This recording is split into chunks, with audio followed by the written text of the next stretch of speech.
Hello बच्चों, आज हम अध्याय लोकतांत्रिक प्रतिनिधित्व के आधार के प्रैक्टिस क्वेश्चन सॉल्व करेंगे।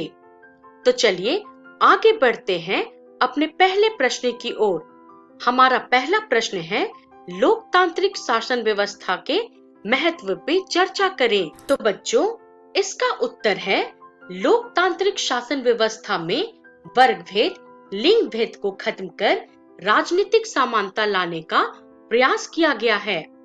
वहीं दूसरी ओर उत्तरदायी राजनीतिक दलों के माध्यम से सामाजिक, आर्थिक और न्याय संगत प्रतिनिधित्व को प्राप्त करने का लक्ष्य रखा गया है। निष्पक्ष निर्वाचन के बाद गठित सरकार जनहित के कार्यों में रुचि लेती है। तो चलिए आगे बढ़ते हैं हम अपने दूसरे प्रश्न की ओर। हमारा दूसरा प्रश्न है, सार्वभौमिक वयस्क मताधिकार पे चर्चा करें।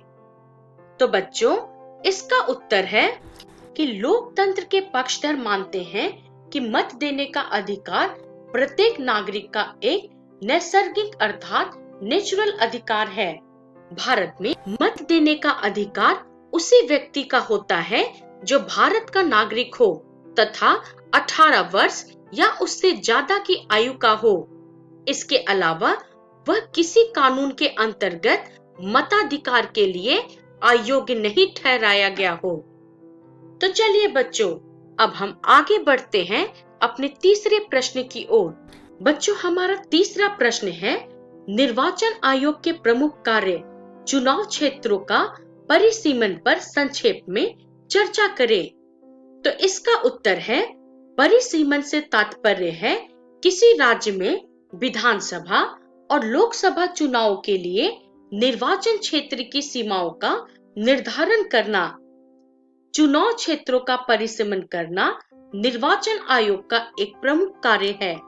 लोकसभा तथा विभिन्न विधानसभाओं के लिए समय समय पर सीटों का निर्धारण और सीमांकन किया जाता है। इसी तरह राज्य निर्वाचन आयोग स्थानीय स्तर के लिए सीटों का निर्धारण तथा सीमांकन करती है। चलिए अब हम आगे बढ़ते हैं अपने चौथे प्रश्न की ओर। हमारा चौथा प्रश्न है, भारत में राजनीतिक दल के इतिहास पे टिप्पणी करें। तो इसका उत्तर है, भारत में दलीय व्यवस्था की शुरुआत 1885 में कांग्रेस की स्थापना से हुई। 1906 में मुस्लिम लीग की स्थापना हुई। भारतीय साम्यवादी दल 1924 में अस्तित्व में आए, जबकि फॉरवर्ड ब्लॉक का गठन 1939 में हुआ। भारत बहुदलीय व्यवस्था वाला देश है। कुछ दलों को राष्ट्रीय दल तथा कुछ अन्य को राज्य स्तरीय दल के रूप में मान्यता प्रदान की गई है। तो बच्चों, ये थे हमारे इस अध्याय के प्रैक्टिस क्वेश्चन। हम जल्द ही मिलेंगे, तब तक के लिए धन्यवाद।